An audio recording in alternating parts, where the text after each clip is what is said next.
এ ভাই বিধি করে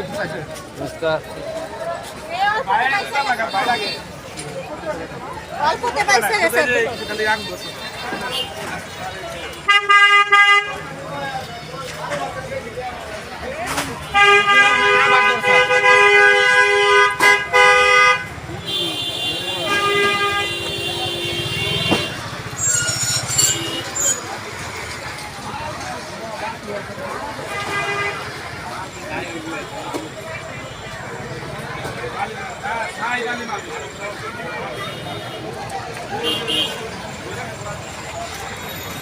পাশে আর একটা বড় বিল্ডিং আছিল ওইটা পুড়তে পারে নাই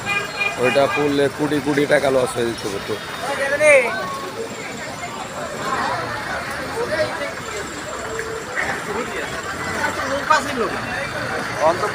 লোক আছে